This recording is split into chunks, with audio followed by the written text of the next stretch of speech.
Guys, so right now, finally, dumating na ang Forza 350. So, Forza 350 is parang nanay ng or tatay ng PCX. Ayan.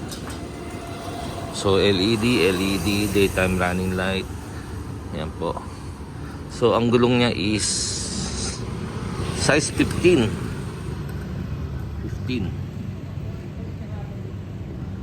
Nissin caliper, ABS.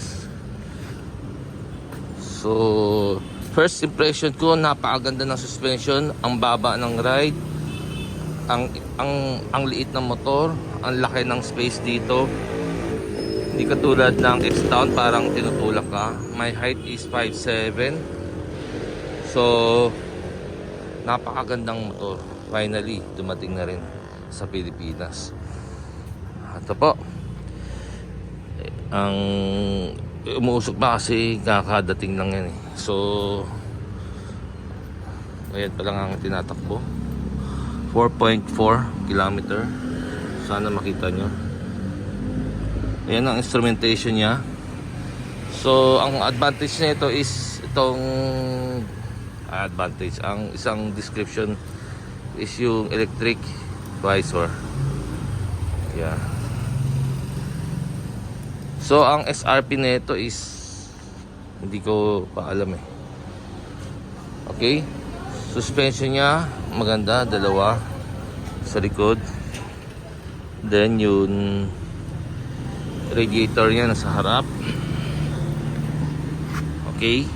Yan, yung radiator. So, mayroong model na foldable side mirror. Ito hindi so foldable side mirror na electric. Yung electric foldable side mirror. Okay. So, ang laki niya is parang kasi laki ng Kymco Exciting.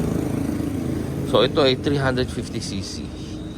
So, hindi pa siya expressway legal. And yung handling niya the best talaga. Okay, so pakita ko sa inyo yung likod. Ayan pa yung ilaw niya, parang exciting. Okay, ito yung langis, oil filter. Okay, so buksan natin yung seat.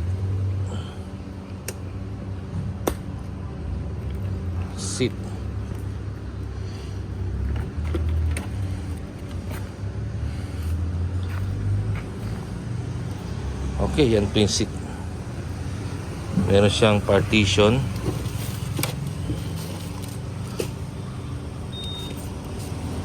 Okay.